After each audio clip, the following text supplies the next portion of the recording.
Hello, good evening, everyone. Welcome to our webinar for tonight. I am Ken Rose Dasan. I'm a senior accountant based here in Cebu, and I will be your MC for tonight's webinar. So, by the way, all of you are muted because we just want to control the sound, but please feel free to use the chat box. I believe some of you already did to put on your comments along all over the duration of our webinar for tonight.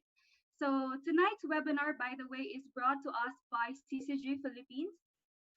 For those who not know what CCG is, CCG is Leadership Search and Development organization where we equip people to the best of what they can be and help them about entrepreneurship skills.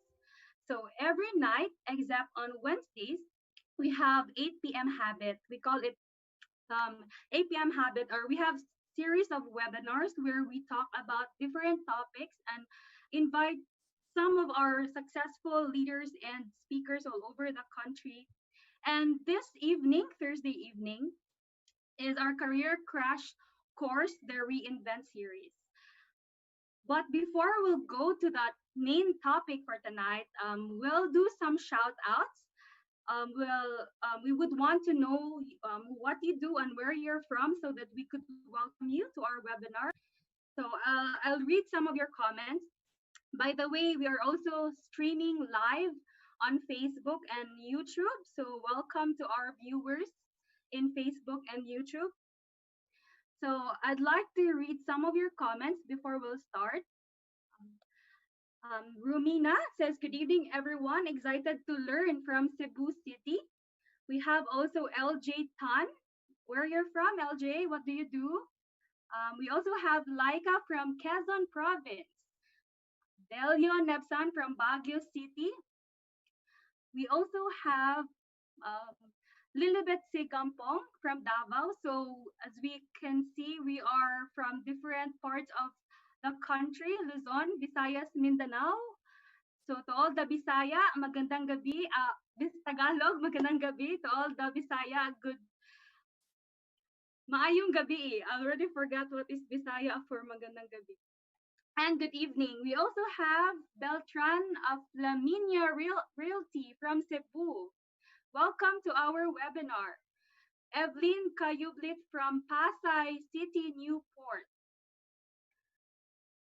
Any more comments?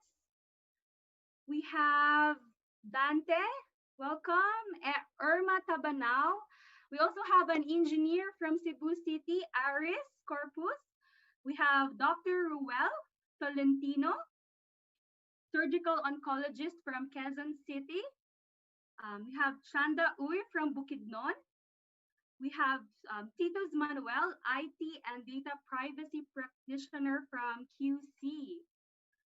So anyone outside the country, because we are streaming online. We have Sabina, student from Marikina. We have LJ Tan is businessman from Manila. Thank you so much for that comment. And we have Mark Kevin Dairo, a civil engineer from Pasig, saying good evening, everyone. And Caleb Insurance from QC. I believe there's a lot more comments coming. I'll just read some. We have Trisha Sidenio from Quezon Province. Medicine student from Dr. Ruel. Wow, excited to learn new things tonight. I believe we are all excited, Trisha. And we have Ayan from Cebu City, Maayong Gabi. Gina Kimbo from Cebu City. So, guys, keep your comments coming. We'll just maybe read some of those comments later, but I will not take much of our share and speakers' time for tonight. I believe all of us are very excited to learn about selling is human. So, our speaker and sharer have graduated with honors from Fordham University with a degree of visual arts in New York. He was a writer and photographer from various lifestyle magazines before venturing into digital commerce. He has a passion for empowering people in entrepreneurship and equipping them in leadership. And now he is one of the sought after youngest business speaker who has spoken in business events across the Philippines, Asia, and the United States. And our speaker is the co-founder of CCG Philippines. So friends, please help me welcome Mr. Ryan Fernandez. Hi, everyone, and hi, Ken. Yes, Ryan, go ahead. I just want to make sure that everyone can hear me and see me. Could you just kindly comment in the chat box so I know that I'm ready to start talking? I know some of you are watching from different parts of the Philippines and possibly even outside the country. That's really awesome. I hope you're all doing well and that you're safe on this hopefully quiet Thursday evening. And hi as well to all of our friends who are watching us on Facebook and on YouTube. It's really awesome what technology has done for us, even if we've been divided and locked down. Social media and technology has really allowed us to connect like never before. And for those of you who are attending something like this for the first time, I especially want to welcome you because each week we tackle a different topic on leadership, on business, on personal growth that you can hopefully apply in your life, in your career, in your business, which is why we love to call this the Career Crash Course. And all of June, we've been talking about how you can reinvent yourself in the quote unquote new normal because so many things have happened, so many things are still happening, And I think a lot more things unexpected will happen. And that has disrupted lives, careers, businesses, and many people are choosing to reinvent themselves today. I'll give you some examples in a bit. And we love to talk about books. My book tonight actually is a New York Times bestseller. I want to share with you some ideas I've learned from it by rereading this book during the long quarantine from ECQ to GCQ or whatever status we are right now. And I'll talk about that tonight. And hopefully, you can find it of value and something that you can share with other people. So, tonight, my topic is called Selling is Human, the surprising truth about moving others. So, just quickly, I want to check if everyone can engage with me. I don't want this to be a one way lecture. This isn't supposed to be like that. You can comment all you want in the chat box. Pwede kayo mag-comment. And right now, I have a very important question for you. Who is into sales right now? Who is doing sales in their line of work or had a background in sales before? Sino sa inyo? Can you comment in the chat box? Just let me know what kind of sales you used to do or you're doing right now, whether it's insurance or cars or you're selling pakanin on Facebook, because I've got friends doing that right now. I just want to know who's in the room and who might this actually be relevant to. So we've got somebody saying, Osang says medical insurance. Caroline is saying real estate. Aldous is saying insurance sales. Christy, real estate. And Brian is saying real estate and non-life insurance. So he's in two different categories. Jerry is also in non-life. Caleb is in insurance. Joy is in real estate. Margarita, I know that's Meg. It was in the marketing department of a bank before. Yeah, that is selling for sure. Lilibeth is selling insurance, car, house, life. I think that's very important right now to have peace of mind and security, especially with what's happening every day. You don't want to get caught sick and then not have anything to cover your treatment. So anyway, I think we're in a good crowd tonight. And I think the rest of you who aren't replying, don't think that you're in sales. You're doing something else. Well, I want to discuss that with you. We're going to journey tonight on how sales has changed, how it's continuously evolving, especially now that everything we're doing, 99% of what we're doing, is happening online. Now, first things first, I want to ask you another question. When you think of the word sales, what is the first word that comes to mind? What is your first reaction when you hear the word sales or selling or salesman? So be honest. There's no wrong answer here. I just want to get your thoughts, and please chat in our chat box. Commission, products and services, opportunities, influence, makulit, products, production, money, profits, proposals, quota, network. Quota, okay. Somebody, three people already said quota.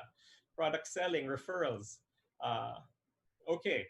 So we've got a variety of different pushy, okay? We've got a variety of different, I don't know if you can call them descriptions or adjectives or nouns that we've attached throughout the years to the idea of selling. And uh, you can actually paint a picture by putting together those different words. I'd like to share with you my impression of sales because it goes all the way back to my childhood. Okay. Does everyone see my screen? You should be seeing right now an entire collection of Charlie Brown's Encyclopedia or Snoopy Encyclopedia. Why am I showing this to you guys now? Well, once upon a time when I was, I think, in grade two or grade three, I distinctly remember a salesman ringing the doorbell in my house and uh, being allowed to enter and presenting to me and my parents this whole collection of encyclopedia books. The Gen Zers in the room are asking, ano yung encyclopedia?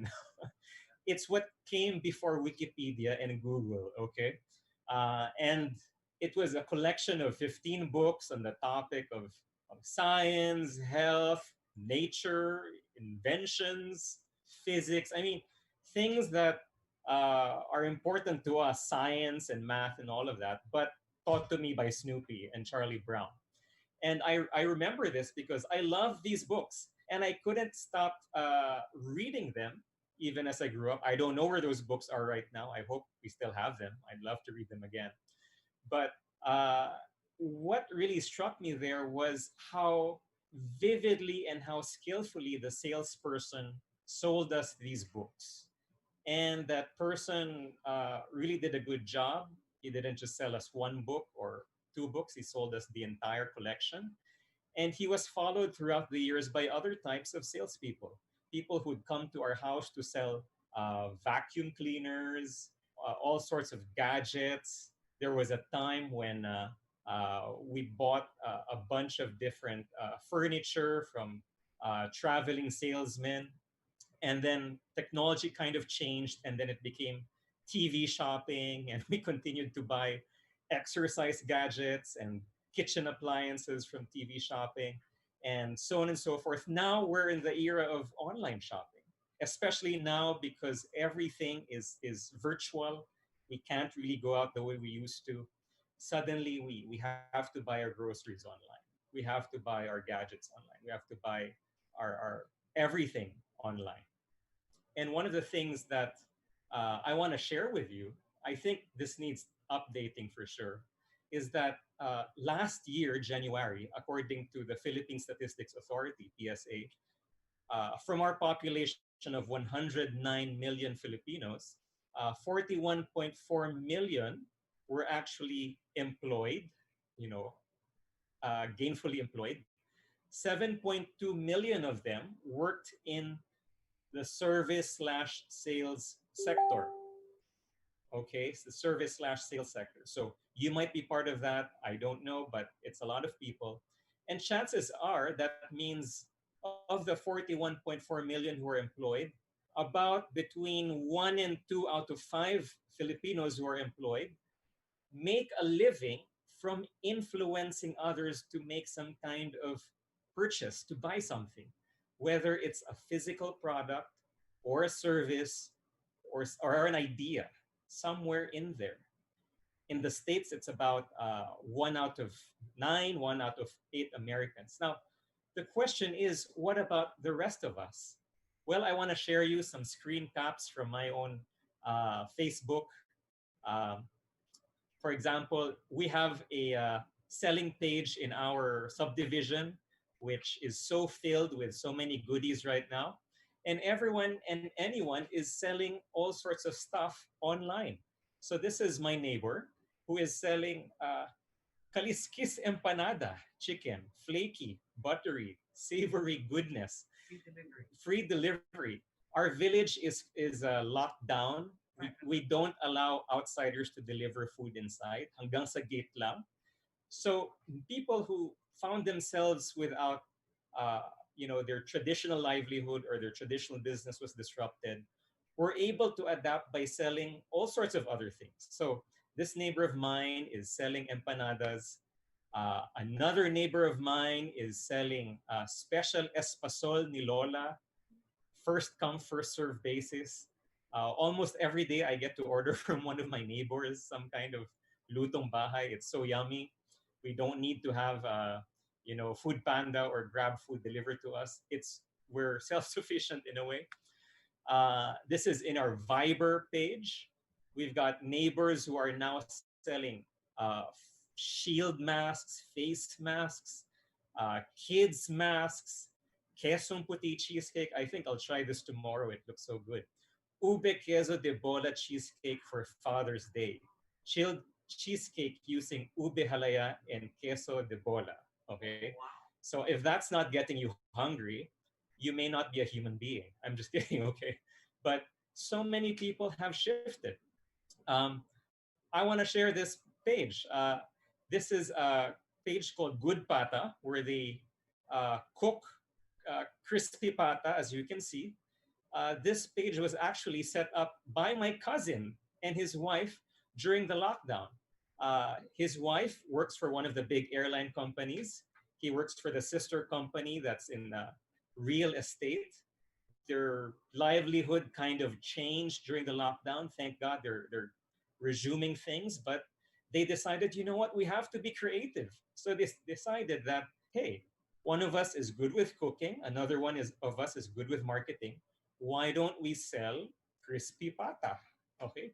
And last time I was talking to them, they had something like 70 or 80 orders already, and they live in a condo, and everybody's buying from them. And you might be doing the same thing, or you might have friends who've decided to do something like that as well. It used to be that when we think of sales, it was just for a certain kind of people. But today, my message, or the message from that I got from the book, is the rest of us, the 4 out of 5 Filipinos, are also in sales. Whether you're a full-time salesperson in your company, or you're self-employed salesperson, or you're promoting stuff intentionally or unintentionally by sharing it on Facebook, on LinkedIn. If you're on LinkedIn, you're selling yourself. You're trying to look for a job, you're promoting your service. If you're on YouTube, you have your own YouTube channel, you're selling your status as a YouTube creator or a celebrity. Same with Instagram, TikTok. I'm honestly, I don't know the value of TikTok, that puts me in a certain age category already, okay? But I don't get TikTok. Doesn't mean TikTok is bad. A lot of people are doing TikTok.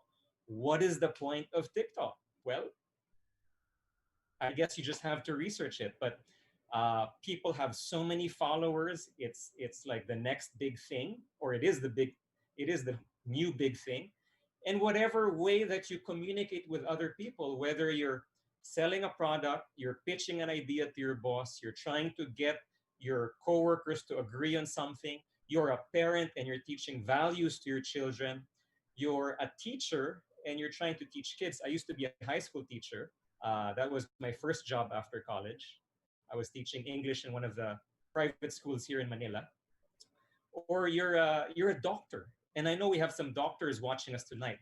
You're trying to sell to your patients the idea of a healthy lifestyle or healthy habits, and those are in a way forms of sales. At least the author I'm sharing from is arguing we're all in sales today, even if it's not a physical product that you're selling. You're trying to influence others to buy into something that you believe is sincerely valuable, that can help them in their life. And it's a very new paradigm. Many people still think that sales is something for a specific kind of person. The ones that you were describing, the pushy ones, the makulit ones, the ones who are chasing a quota. I want to argue differently that all of us are in one kind of sales or another today. So I'm going to pause and read some of your comments and see if there's something you wanted to pitch in. Aldi says, selling myself to my wife is one of my best accomplishments. Absolutely. If you're married, or at least in a long term relationship right now, you've actually sold to your partner the idea of being together through thick and thin, for better or for worse, through sickness and through health. And that's a very tough sales pitch. So if you're able to marry someone, that was a very important sale of your life, maybe the most important sale of your life. Okay. Sales is a noble profession, says Aldi. Okay. Rico says, puro carbs yun ah. I'm sorry, Dr. Rico. I just had to share. These are the things that my neighbors are selling. They're very delicious. We don't eat them every day, but we love trying new things. And at least we're doing intermittent fasting. Okay. Uh, no return, no exchange. Okay. For marriage, I hope so. That's the whole point. No return, no exchange. So uh, I'm going to be sharing from a book called To Sell is Human. The author, Daniel Pink, is a prolific writer. He's had a lot of best selling books. If you've been reading books during this lockdown and it's been keeping you busy, you may want to pick up one of his books. We've had friends in the community who shared before on The Adventures of Johnny Bonko, which is a career book. I actually read that after I graduated college. It was a big help. And this is actually a New York Times bestseller. To Sell is Human: The Surprising Truth About Moving Others. Daniel Pink's definition of sales is moving. It's not just physical selling stuff. He calls it moving. And today we're all moving to other people. The question is, how are you moving and who are you moving to? Okay. He says, some of you no doubt are selling in the literal sense, but all of you are likely spending more time than you realize selling in a broader sense, pitching colleagues, persuading funders, cajoling kids. Like it or not, we're all in sales today. So whatever you're doing, this talk is actually relevant to you and to the people that you live with. Um, for example, some things have changed though. For example, if you wanted to buy gadgets before, or you wanted to buy a car, you had to go to a vendor, like a car dealership or a gadget store, and you couldn't have any other choice. You had to trust their information because where else would you get information anyway? This is in the old days before the internet. And back then, the advantage was on the seller. You had to trust the seller. You had to hope and pray that they were being transparent with you and that you were getting a good deal. When I used I used to do photography. I have a bunch of camera equipment with me. When I started shooting for commercially, I had to buy my equipment from Quiapo, and that was the only place where I could buy equipment. I had to trust the vendors. Uh, I didn't really have a chance to compare prices online. There really wasn't Facebook yet back then. And uh, did I make a good purchase? I didn't know. But today, if you just wanted to buy a phone or a gadget or a PlayStation or a car or watches, you don't go directly to the store. You check online. You go to forums. You ask friends. You go to Facebook and you say crowdsourcing. There's a Facebook page that I follow, which I find really fascinating. It's called Best of Manila. And you can ask for anything there. What is the best kakanin in Manila? What is the best uh, song for weddings right now? What is the best camera equipment? And you'll have many people giving you firsthand experience of what they think are really good suggestions. And they're doing it free of charge.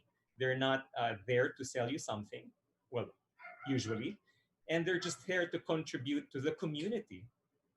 So if information is so free and so democratized these days, the power isn't with the vendors anymore. The power is with the buyers. So if you're here and you're selling something and you're trying to hide and control information like we used to do, good luck, because people are smart, people will research, people will find ways. What's different now isn't that we withhold information. What has changed today is that we curate information. We curate, CURATE. Uh, if any of you have been to either a history museum or an art museum, you'll notice that you'll have different works side by side, and they're displayed not randomly. There is purpose to the way that they're arranged. There is a specific person, he's the curator of the museum, who decides how to lay out the artworks. And there is a reason to that. There's a reason why a landscape painting should be next to another landscape painting, which should be next to the painting of another of the same painter, and so on and so forth. When you go to a museum and you look at curated art, not only are you looking at the art piece, you're looking at the art piece in a very special context, which makes you appreciate the art more.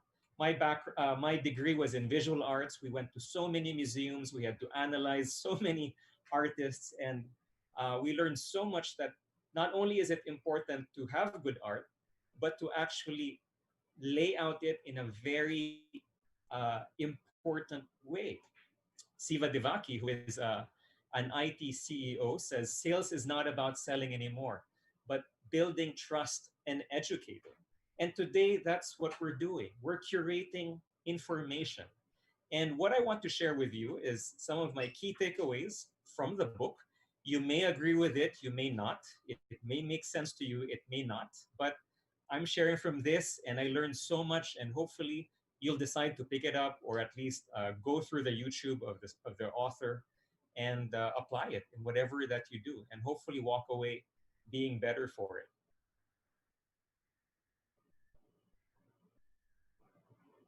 Yeah.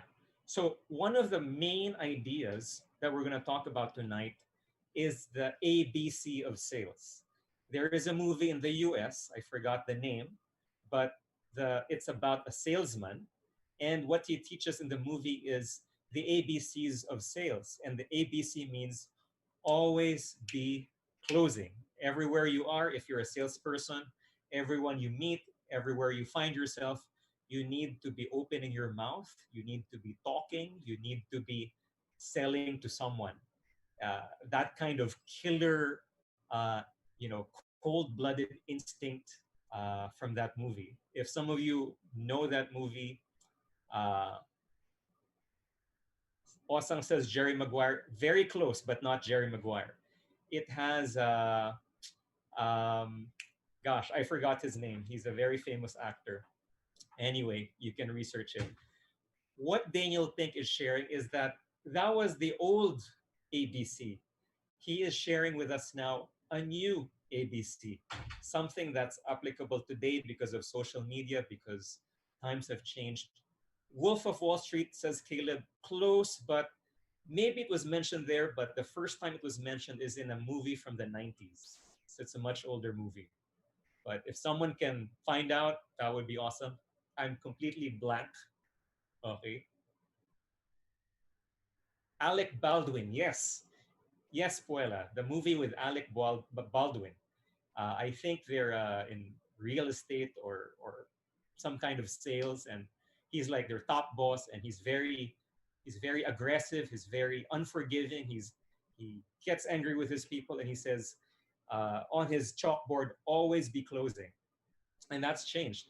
What Daniel Pink is saying is that there are a new set of ABCs, and instead of always be closing, our new set of ABCs is uh, A is for attunement, meaning to say you're in sync with the person you're talking to or communicating with. B is buoyancy. Buoyancy is when a boat can float or not, how floatable something is. Clarity is letter C. Clarity is how much can you make sense of different information, the curation part. So attunement, buoyancy, and clarity are the new kinds of ABCs. Now, what do I mean by this? Well, let's start with attunement. This is a quote from Theodore Roosevelt. Sorry, my text got funny when I opened it in PowerPoint. He says, Theodore Roosevelt is a past president of the US, and he says, "Nobody cares how much you know until they know how much you care." So often we jump into information. We love to talk about benefits, features, perks, why this is something that is important to our customer, our buyer. But how often do we stop and actually listen to them? How often do we actually sit down and really connect with them and find out who they are as a person, and if what they're looking for is really something that we can help them with? And in my line of work, I do coaching, I mentor people in entrepreneurship. I'm also into digital commerce. This is so important when you work with people. More than how good you are with sales, more than how good you are with technical stuff, people skills, caring for other people. That's absolutely number one. Even if you're in a different field, whether you're in IT, you're a doctor, you're a parent, you're a teacher, whatever you are, caring and empathy is absolutely crucial, especially today. So, when you talk to other people, do they know that you care? Or do they only know that you're out to offer them something and you're trying to get them to become your customer? Uh, I want to pause and try and exercise with you guys. I don't know your setup at home, but this is a suggested exercise that you can try. In Amazon, the company, the website, the founder, Jeff Bezos, has a very interesting uh, quirk. When he has big meetings, when he has his big board meetings with his team, with his advisors and all of those people at Amazon, he actually leaves one empty chair in the meeting. And people were curious why there was one empty chair until Jeff Bezos explained that that empty chair represents the customer. That represents their market. And every time he looks at the chair, it helps him with all the decisions that he makes because it makes him remember that the customer should always be number one. And I think some other companies have copied it. Some other businessmen have also duplicated the idea of an empty chair. But whether you're working at home or you're back to the office, it's always important to keep your customer, your clients in mind. It's really them who you're serving right now. So, who is in your empty chair? Who do you want to place there? When you're thinking of your presentation, when you're practicing, when you're trying to think of your own pitch or to see if uh, your new marketing campaign is going to work, why don't you put an empty chair next to you or in your table and look at that chair and refer to that chair? How would that imaginary person feel and react and respond to whatever you're thinking and saying and the stuff that you want to pitch? So I think we all have chairs. So that's something I learned from the book. Yeah, yeah. Yep, it's an empty chair. That's a very advanced learning, no? The empty chair. Okay. So how do you attune yourselves to others? Uh, Daniel Pink has three suggestions, and I think these are things that we can all do. Number one is use your power by reducing it. What he means by that is so many times we want to appear superior to our customers. We want to appear as the all-knowing one. What he's saying is that rather be relatable instead. Today, like what we said, information is now on the side of the buyer. They have choices. They can go online, they can talk to their peers, they can compare prices and all of that and benefits. But if they like you and they can relate with you, that's something that's very, very useful. Secondly, he says uh, empathy is important, but also use your brain. He calls it perspective taking, your ability to place yourselves in the position of the other person.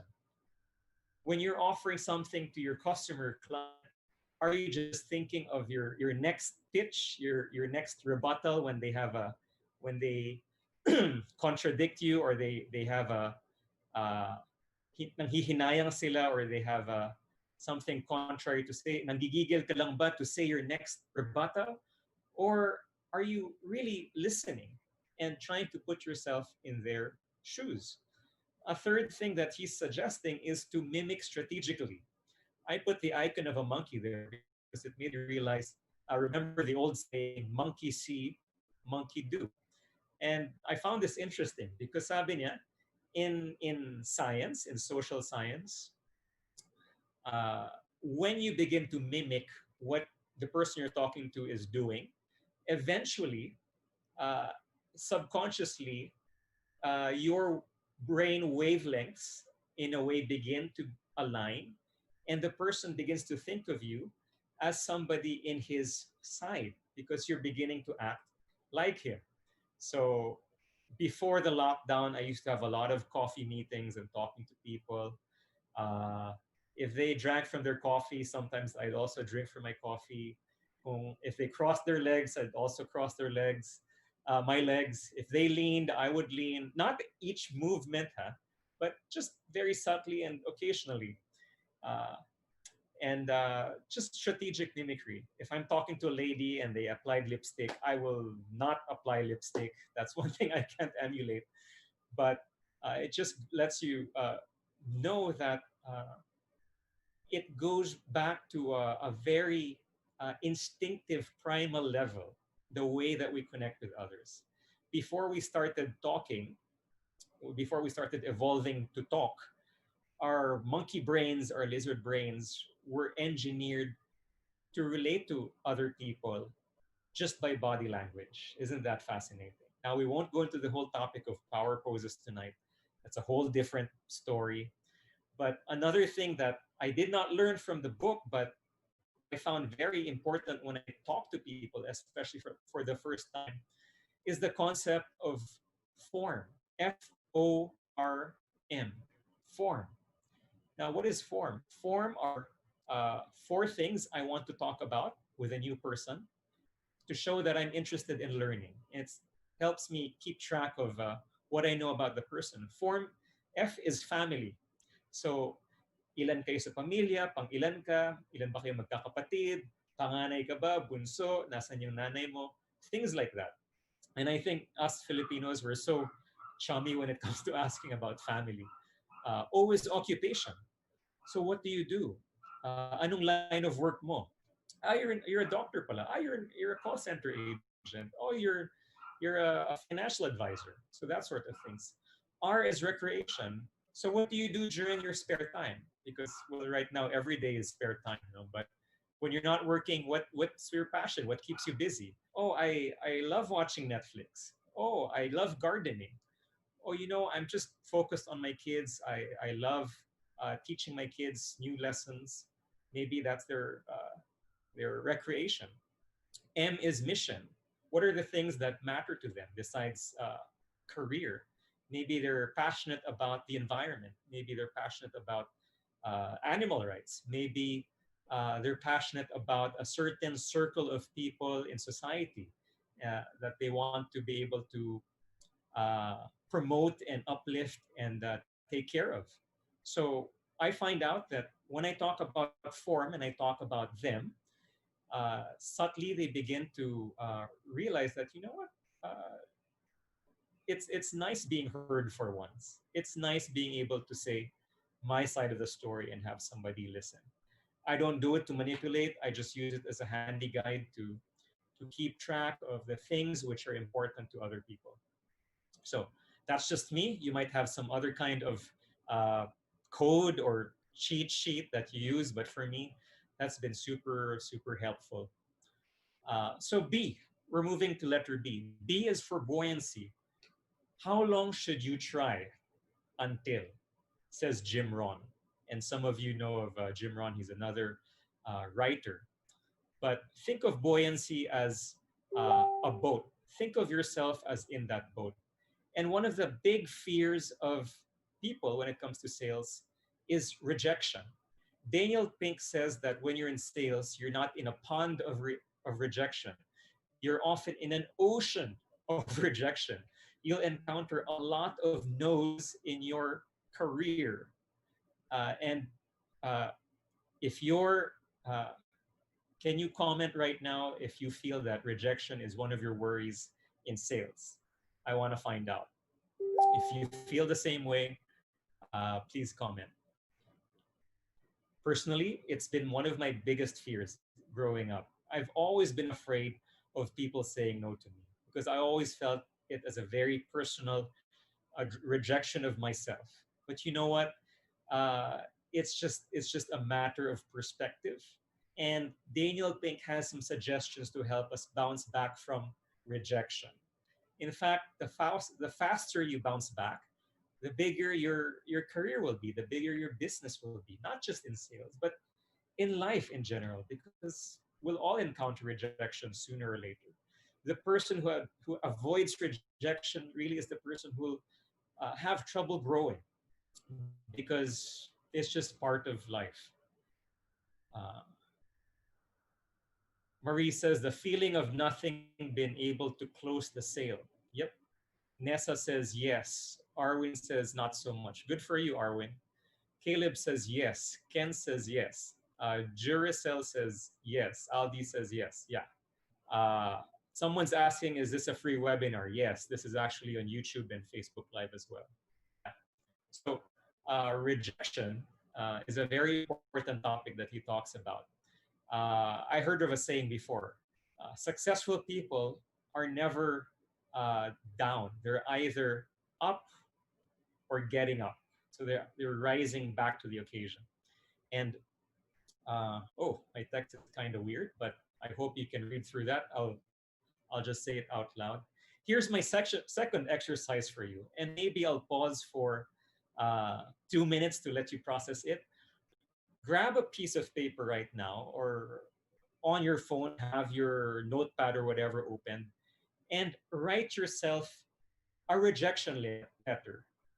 Who are you rejecting? Yourself. Imagine you're applying for a job or you're proposing a product or a service to your ideal imaginary client. Now, write a rejection letter saying that thanks, but no thanks, basically. How would you write it? I'm so used to getting those kinds of rejection letters. Back when I was in college, I started to apply for a part time job.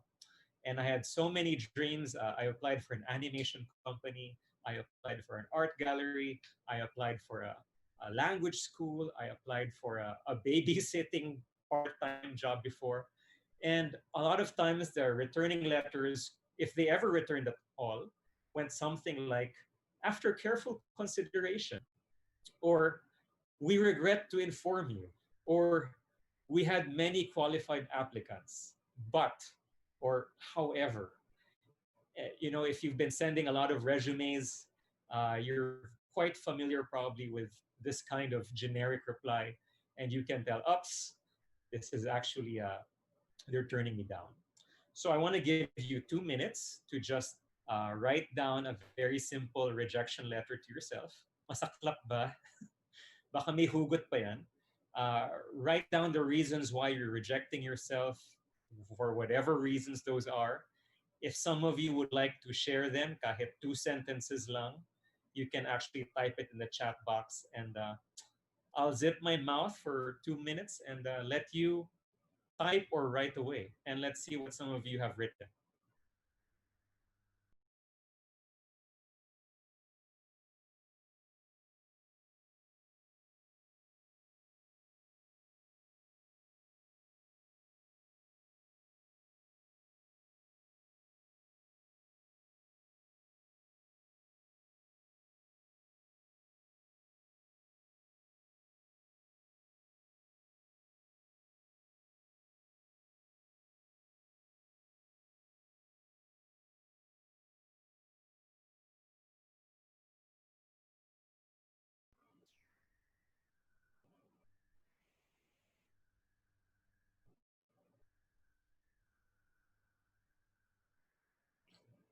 Yeah, Matet says, I'm laughing out loud.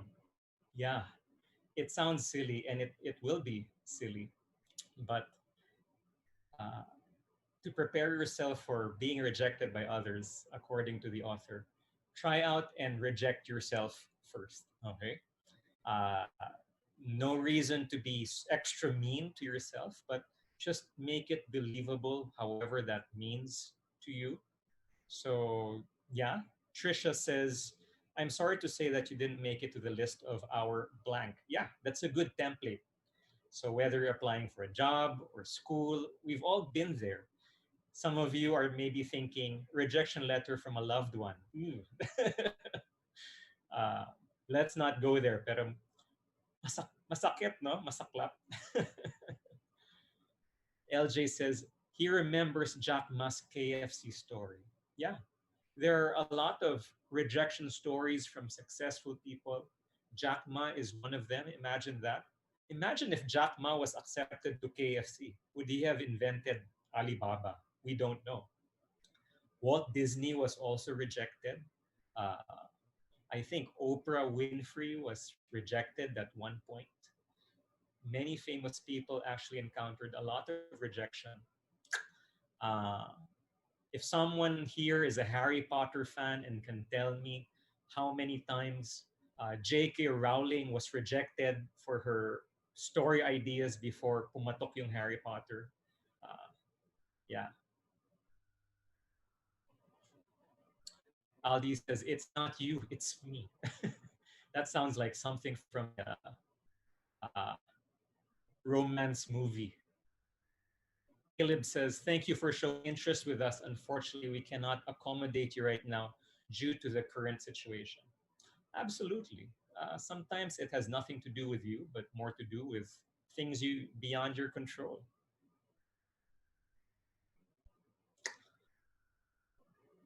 Yeah, I agree. Awesome. Jackie Chan, Stephen King, a lot of famous writers were not instant hits right away.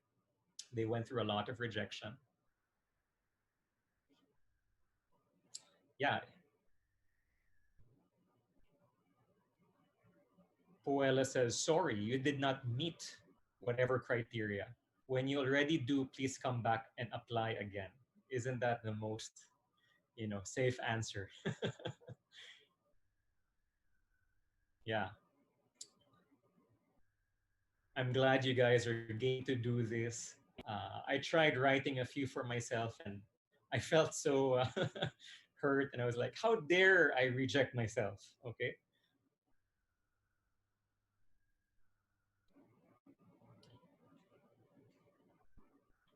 I don't know if Ken Rose can read from our Facebook or our YouTube comments. Jonel, if you're Jonel is our IT guy here. Jonel, if you can post some of the answers, that would be great as well from YouTube or Facebook. Better luck next time. Yeah, yeah. Some of the rejection letters are just very short. Suzette says, sorry, you are overqualified for the position. Yeah. You don't know if you're supposed to be insulted or flattered when they say something like that. Uh, Trisha says, Meryl Streep said she was too ugly for a role, but look where she is now. Yeah, absolutely. Yeah. Okay. Or from Facebook, John L. It's a no for me. Yeah. That's what we see in the TV with all the talent shows, diba? It's a no for me. It's a yes for me. Uh, but that's kind of like the shorthand way of saying you don't fit what we're looking for right now. Yeah.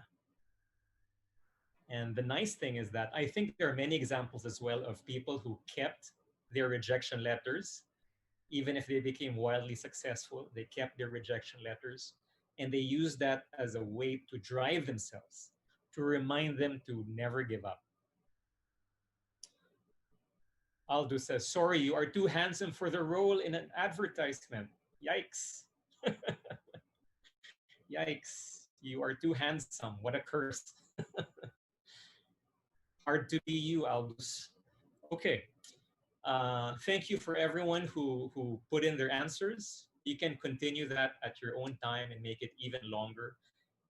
One of the reasons why Daniel Pink recommends this kind of exercise because not only does it help you see the perspective of somebody that you're applying for or pitching to, but you can become aware of some uh, uh, traits of yours or conditions of yours which may not make you ideal for the role or to make your service ideal for them at the moment right now.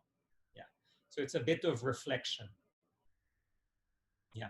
So some suggestions from our author on how to become buoyant. Number one is, well, some suggestions before, during, and after uh, you're with your client, with your customer, to help boost your confidence, your buoyancy. Before, he says, or at least I'm translating it as be Bob the Builder. For those of you who have kids or you're familiar with the cartoon Bob the Builder, he's a cartoon character, he's a construction guy or a carpenter.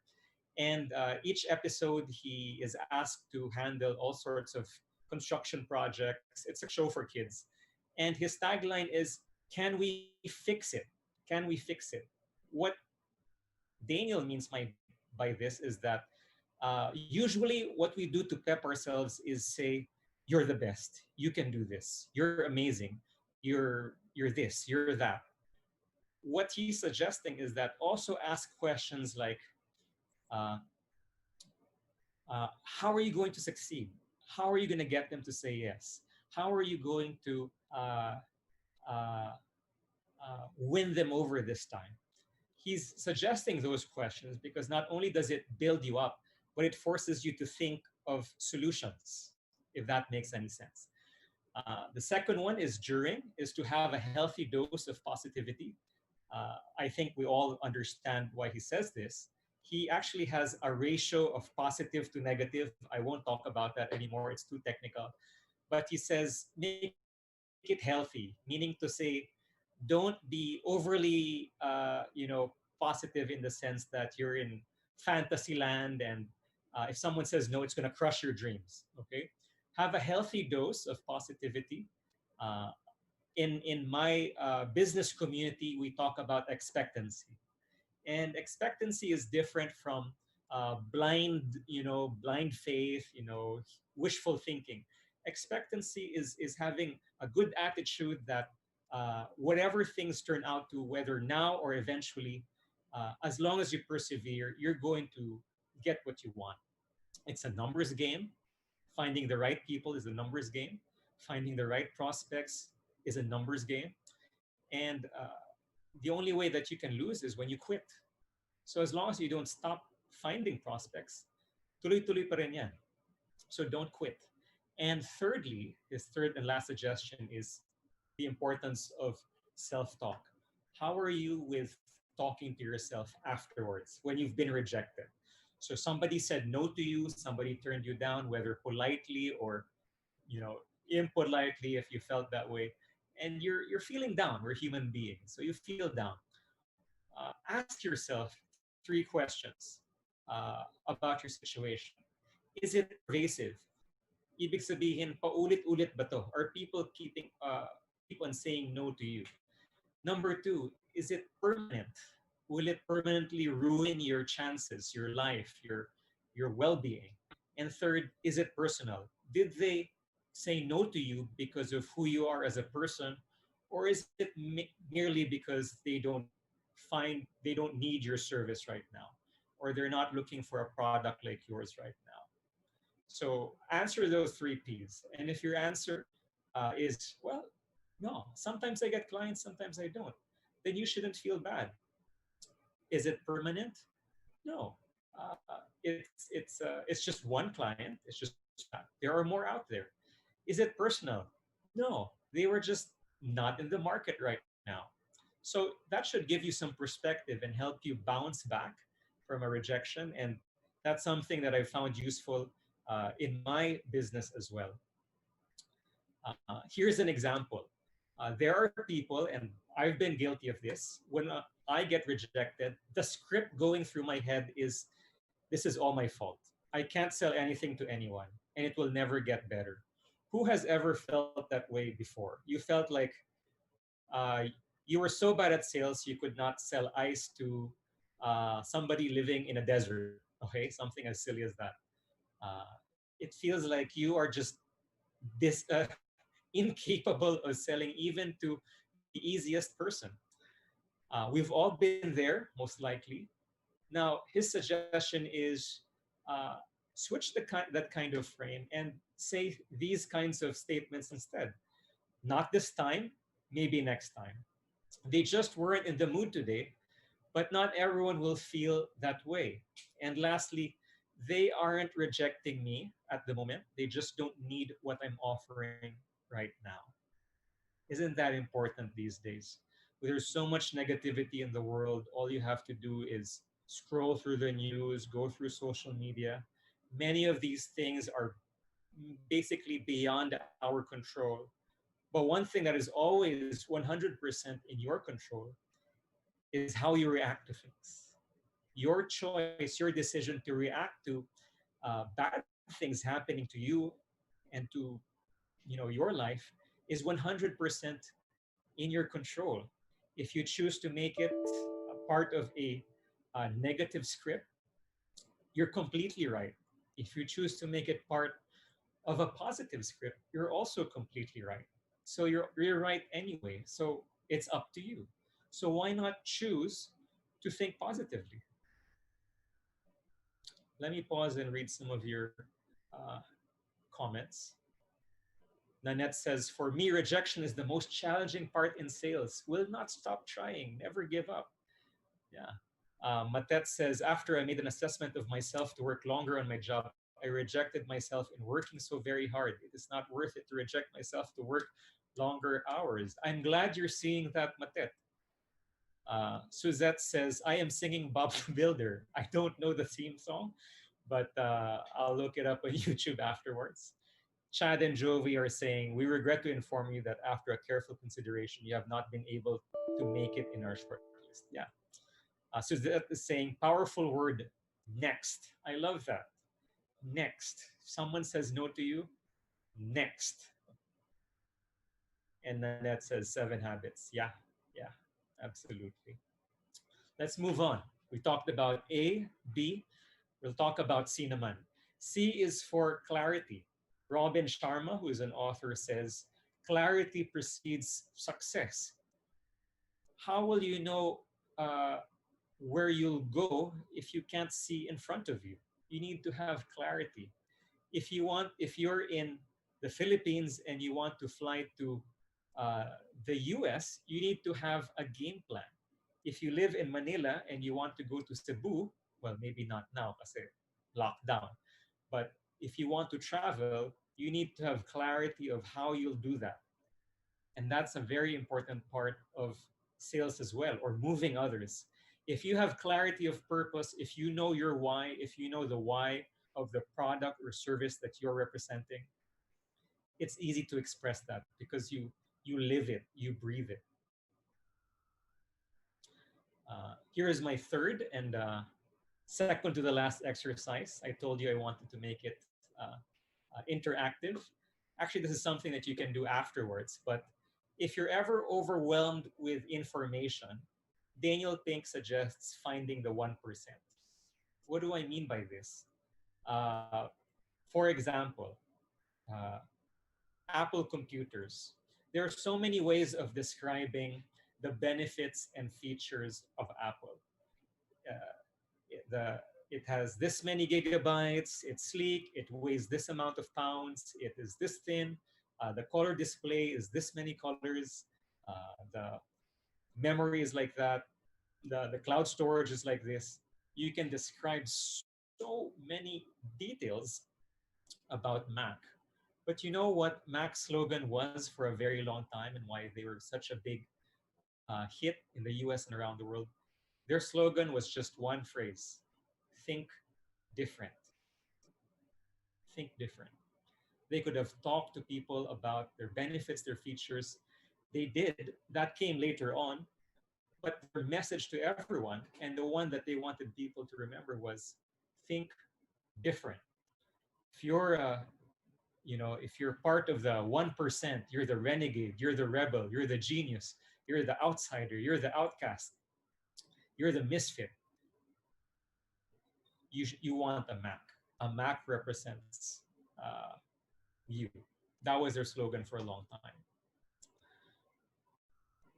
Okay. How do you create clarity? How do you help your customers, your clients, see things the way you see them, or to see your product, your services in a brand new light? Well, Daniel suggests 5 different frames. Parang salamin, meron kang frame.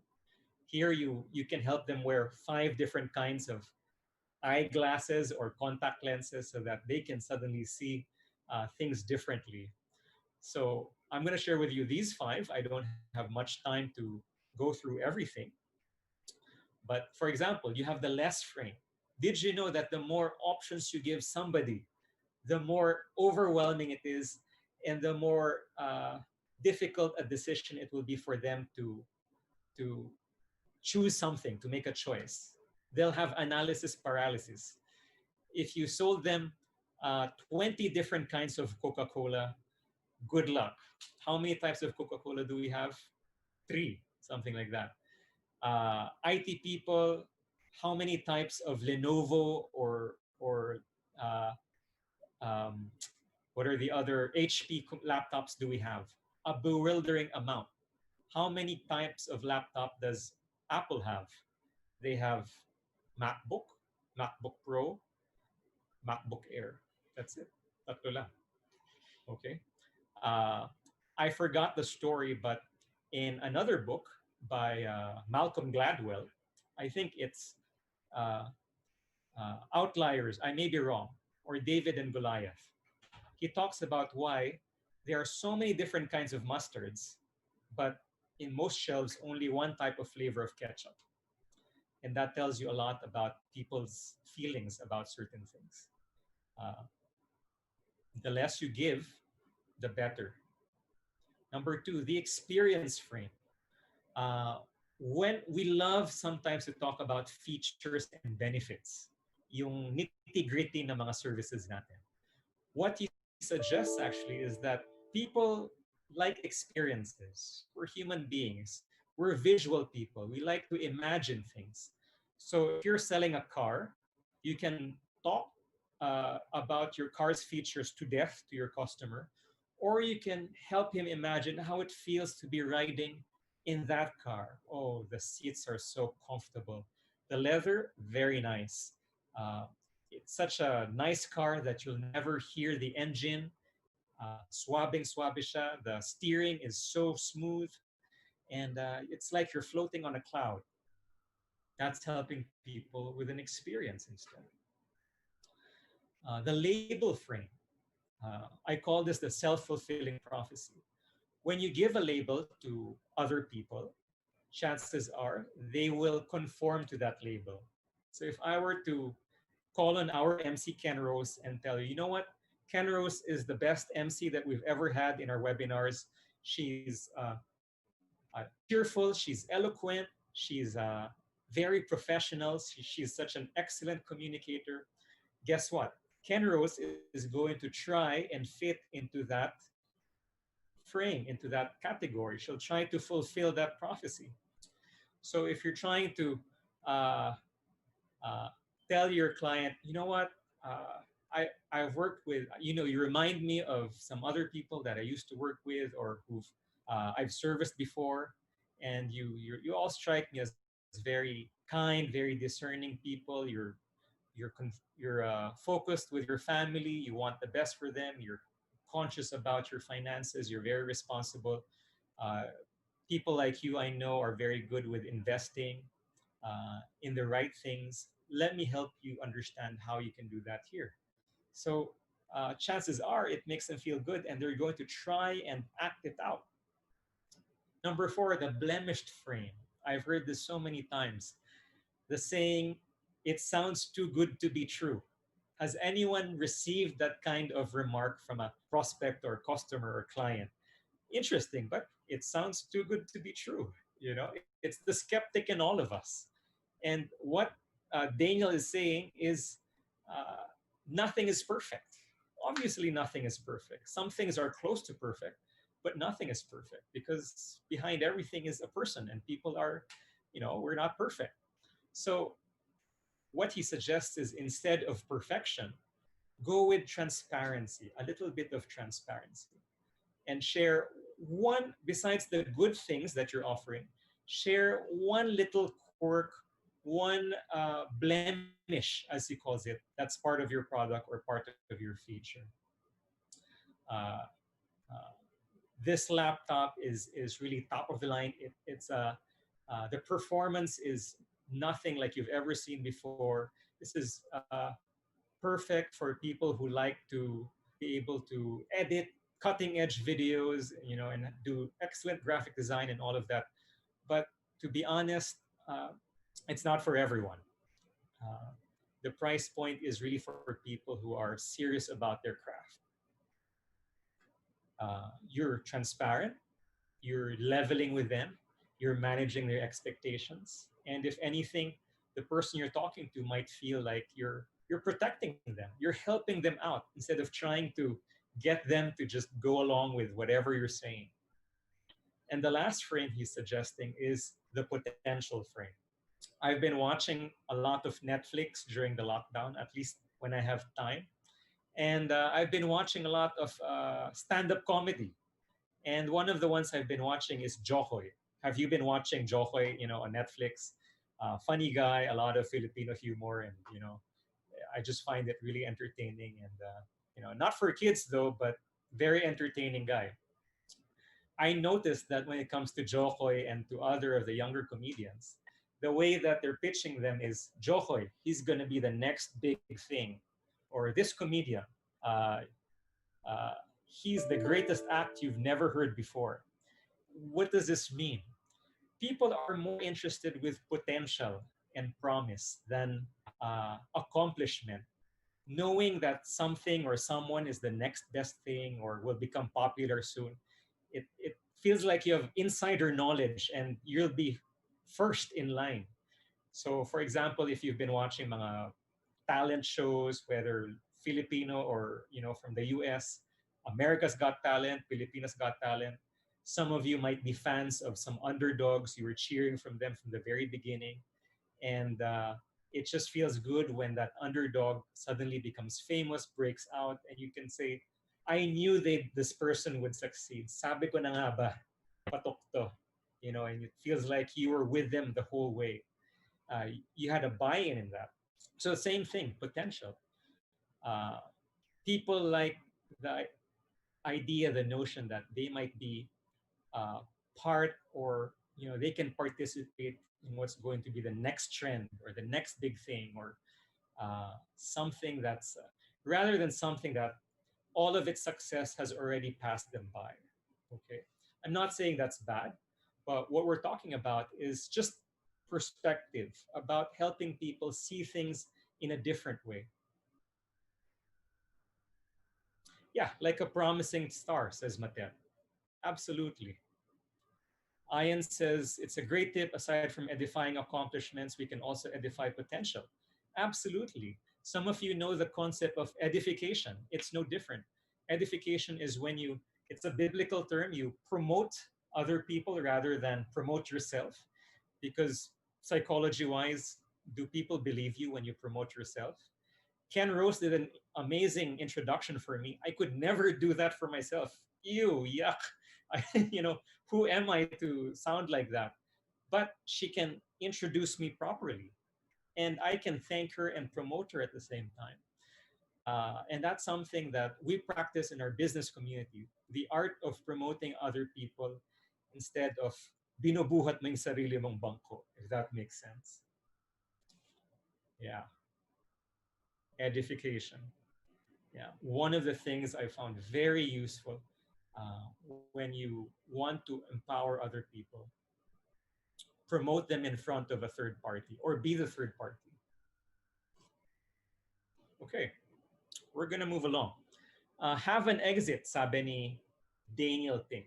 He says, after your pitch, help your customer, your client find a way to do action steps. So it's not just about thinking clearly, but offering clear actions. So, for example, you want to sell people the idea of vaccination. It's not enough to tell people that there's going to be a vaccine drive. You have to also tell them that the vaccine drive will be on this day, in this place, at this time. It increases the chances of people actually going and doing that thing that you're asking from them. So always have a next step. In all the business actions that I do, I always offer a next step. After talking, it's not like, oh, see you na lang online now, or mag-text na lang tayo. No, there's always, and our next step will be blank. You don't have to give 10 next steps, just kahit one lang. That's my own, what helps, that helps me. Just one next step, okay? Yeah, a call to action. Yeah. So, one last thing before we move on is finding out their why. Many reasons we love to bombard people with the things that we do, are the benefits, the features. We talked about that. But uh, when they respond and we don't know what to make of it, what then? You don't know how they're feeling. In the book, the suggestion is to ask two questions. And the first question this actually caught me off guard because I thought it would go a different way. Question number one: after doing the sale, doing the pitch, showing the business plan to somebody else, ask them on a scale of 1 to 10, how excited or how ready are you to do blank? Okay. Having seen all of this, having seen the benefits, having seen the business plan, the marketing plan, on a scale of 1 to 10, how ready are you to take the next step, whatever the next step that you offered is? Is it a 1? Is it a 10? Is it somewhere in between? That means it's not subjective. Meron siyang quantitative ranking. So how do you feel? Okay. Just like a customer satisfaction form. From 1 to 10, how satisfied are you? Here it's how ready are you to take that next step, whether it's a purchase or signing a contract or getting membership. How ready are you? Yeah. Aldi says calibrating your client. Yeah, I love that word. Here is what caught me off guard. The second question. Sabihin natin sinabi nila, I'm feeling a 6. Diba? Most people parang they want to, middle ground. I'm feeling a 6, a 7, maybe a 5. Usually, our natural reaction is to say, bakit 6? Bakit hindi 7? Bakit hindi 10? Diba? Parang we want to upgrade them to a higher score. Here's what he says, no? His follow-up question is, why didn't you pick a lower number? So if they said, I'm feeling like a 6, his follow-up question is, why not a 5? Why not a 4? And their answer to that is the reason why they need or they want your service. You found out their why. Well, I chose a 6 because, well, I sort of, it makes sense, practical siya. I want to save money. I want to make money at the same time. I want to be healthy. I just don't have enough information yet. But that's why it's not a 5 or a 4. They actually gave you the reason now and to help, to continue the conversation. So on a scale of 1 to 10, and then why didn't you pick a lower number? Bakit hindi 2? Bakit hindi 1? Okay. And I love in the book, he has an example then for if you have a child and you want your child to study from a scale of 1 to 10, how excited are you about doing your homework? And then your child says, 3. Okay, ang follow-up question is, why not a 1? Well, you force your child to now justify and explain why they want to do their homework kahit na level 3 lang. Well, required pa rin kasi. Or, well, I don't want to be left behind by my classmates. And now they have their own reason. You're not trying to give them a reason. They actually have their own reason and they get to defend and now justify their reason. And when it comes to people defending their own reasons, their own decisions, they fight for that instead of you trying to convince them they're already convinced. And for people like me who are shy, we're not pushy, I'm not like a pastor salesman, I'm so thankful it's not about being pushy or being about, aggressive and cold-blooded in that kind of regard. You can be a listener instead. Yeah. I forgot why I shared this, but I think it has to do with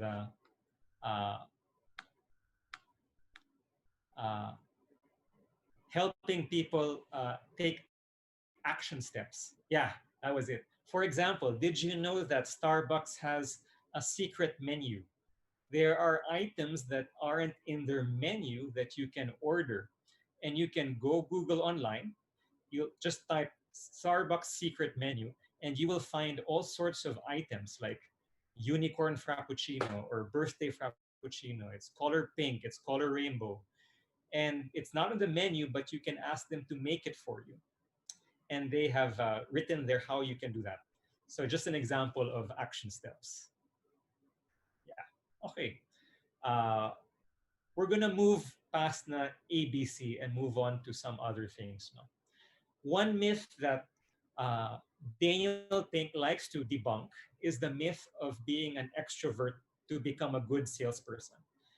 My belief growing up was just like that salesperson who sold us that Charlie Brown encyclopedia, and the salesperson who sold us a vacuum cleaner, and the salesperson who sold us some gym equipment at home. Kailangan maboka ka. Kailangan extrovert ka. Kailangan salesy, outgoing people person ka. To some regard, it helps to be a people person.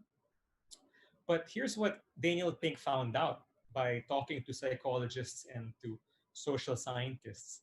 He says the ideal salespeople are not extroverts. In fact, uh, they're not introverts either. They are ambiverts.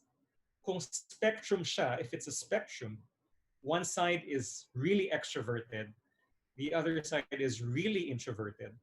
You draw your energy, you recharge by being alone. Extroverted, you recharge by being with people.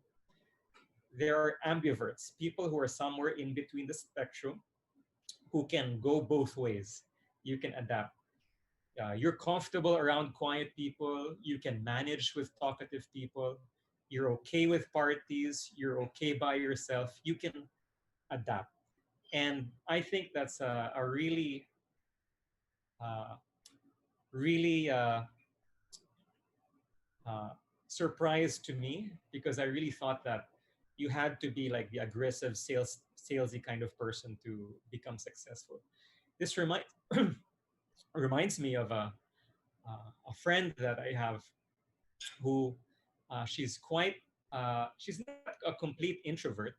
She's somewhere between a 5 and a 10 when it comes to being introverted, but she is kind of mellow and not shy but a gentle soul. And she had a lot of customers in her sales business before. And I asked her, you're not like hard selling anything. Bakit ang daming namimili sa'yo and why do people, go to you? And sabi niya, I think it's because they don't feel pressure. They're not afraid that I'm going to sell them something. They're very at ease. They're very comfortable with me. And they know that I'm not going to make them feel guilty or, be pushy with them. And it made me think, wow, this person is so good with sales, and yet she's the opposite of the stereotype. And that made me start thinking. And then I read this. Are you an ambivert? There are many quizzes online. I wish we had time to do that. You can do the test and find out how you rank. Okay. I'm going to wrap up with six pitches from the book, and then that's it for me. Okay. Everyone knows of elevator pitch. 30 seconds, pitch your idea to other people. Sabi ni Daniel Pink, there are now 6 successors to the elevator pitch, and we'll just make it very quick. Number one is the one word pitch. When your whole slogan, your whole tagline, your whole motto is just one word. And sometimes that's powerful. For a while, sa UAAP, the tagline of Ateneo was believe. Okay. Another example is uh, Obama when he was running for president. One of his pitches was just change. And that meant a lot to many people. Another example is resist, which has been an ongoing symbol for many movements who are trying, have to do with, defying political oppression and many things like that. So one thing that you may want to try is write a 50-word pitch about your business, your service, and then once you've done that, meron namang word count yung mga programs ngayon. Chop it down to 25 words, then trim it down to 6 words, and then finally choose only one word from the 6, which really describes your pitch. That's one example. Somebody, yeah, people are saying, Animo Lasal, go Tigers, sige, mag-away kayo dyan. Basta kami, believe. Yan. Second pitch is the question pitch.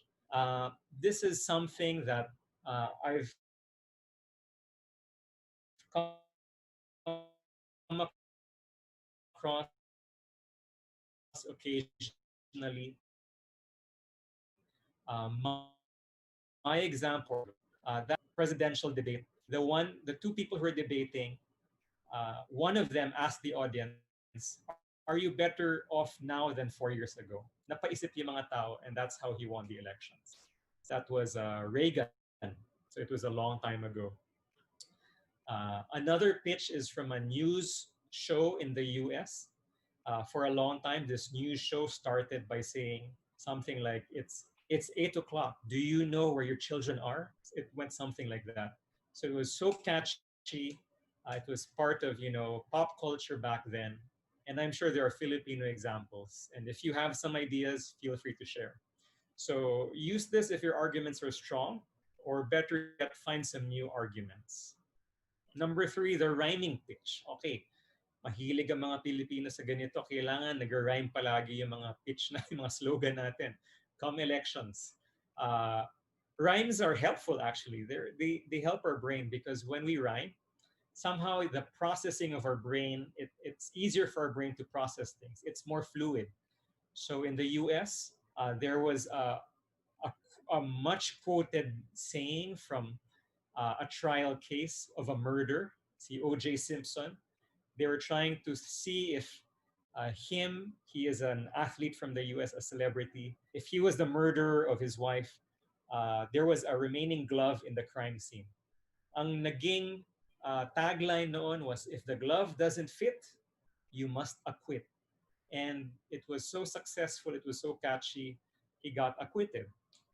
Another saying in the US is, don't be a wacko, or that should be wacko. Don't be a wacko, stop tobacco.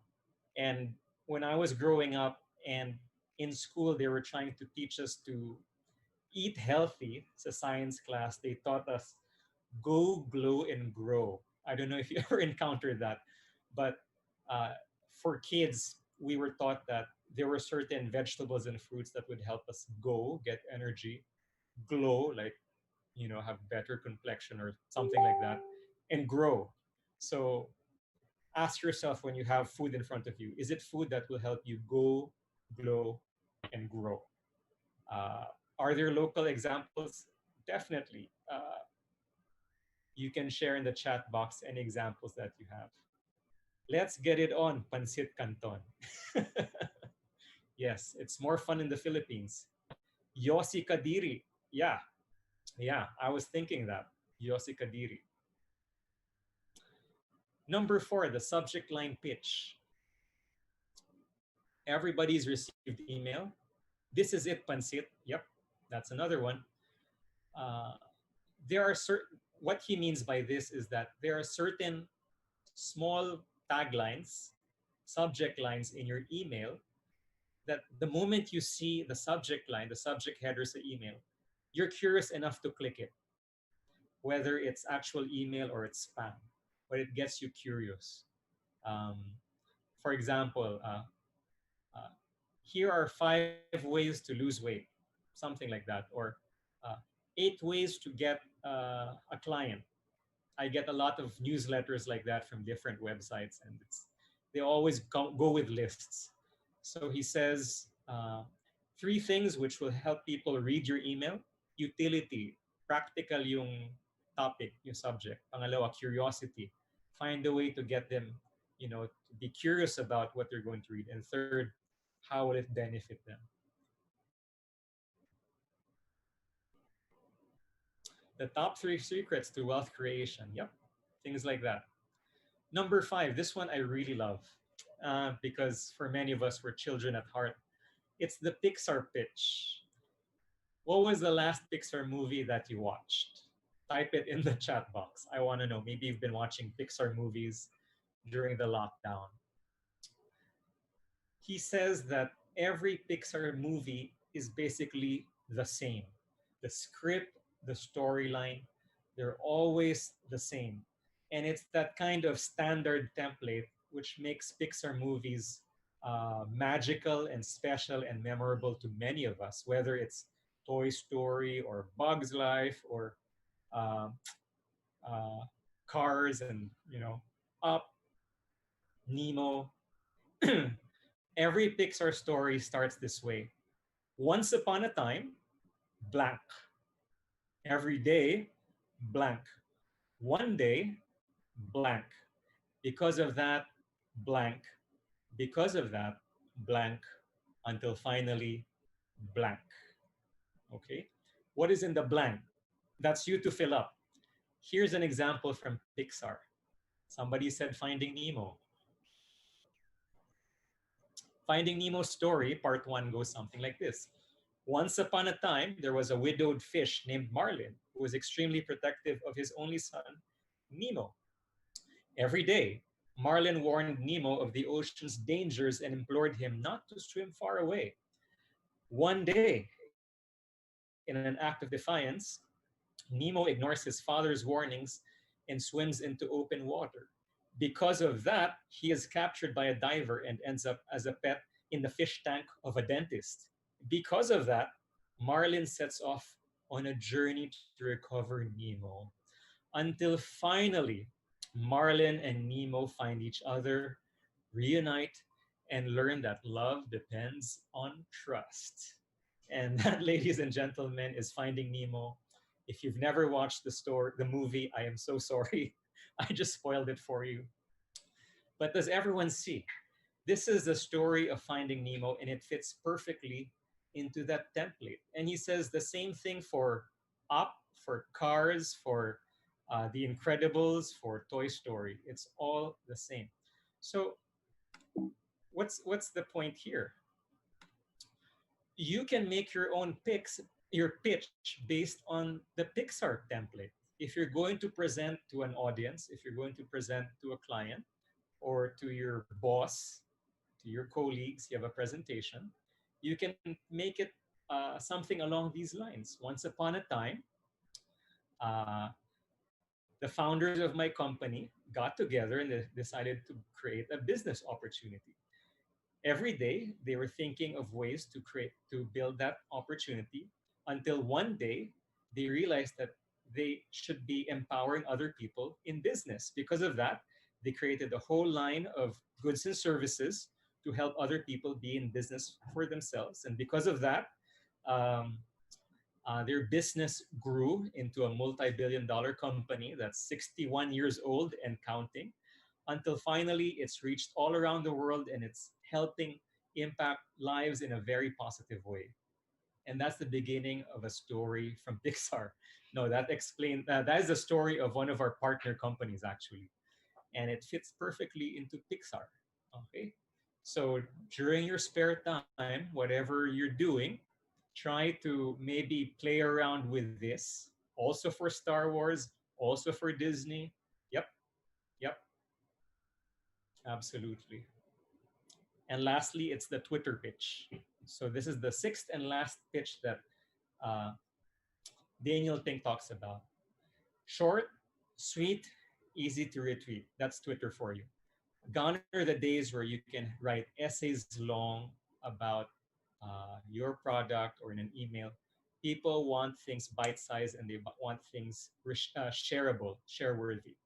So let me share with you some of the most shared tweets. For example, the first tweet is Barack Obama winning the elections. It's a picture of him hugging his wife. His tweet, 3 words, 4 more years. Yep, 4 more years. That got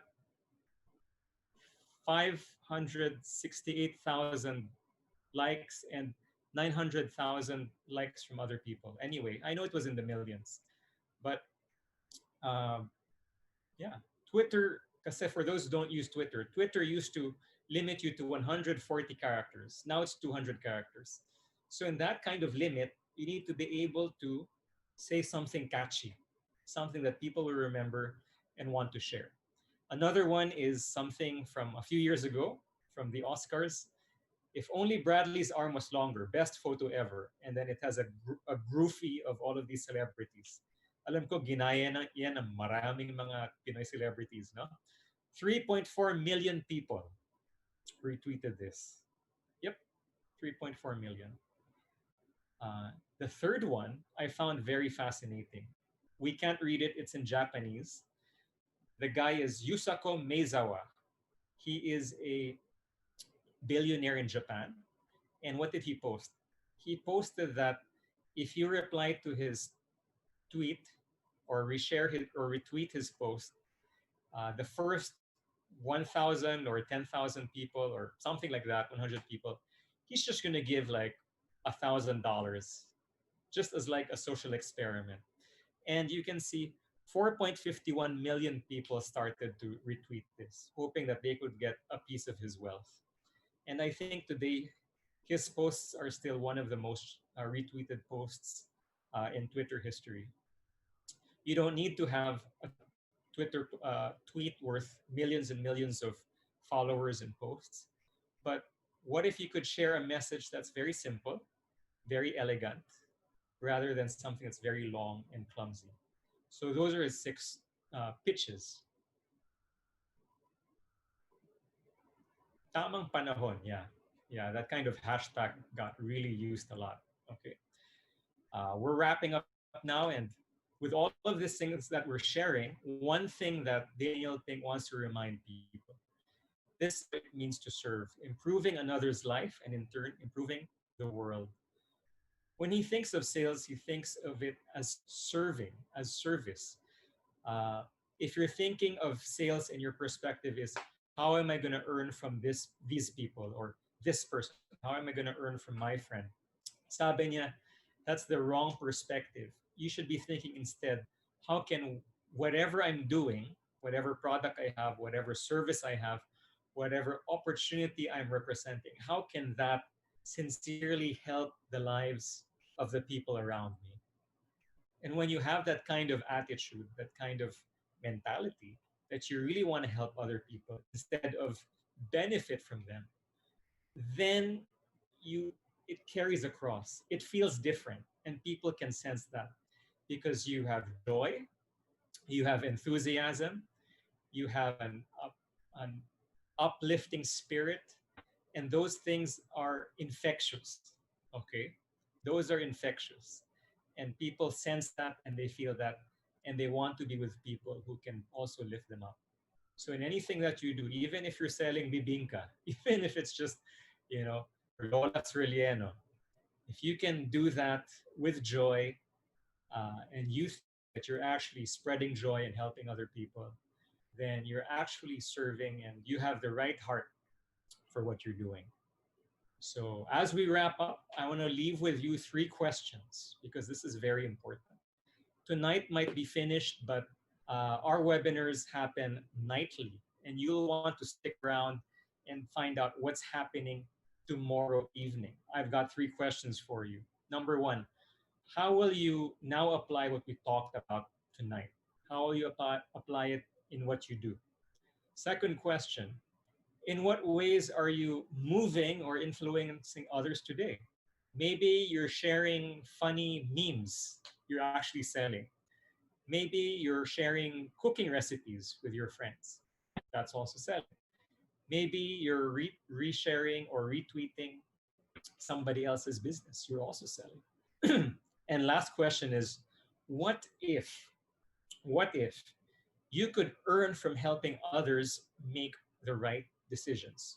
So often when we share and, in social media, we're just sharing because it's fun, because, it's just for laughs sometimes, or natutuwa lang tayo with the videos or the articles.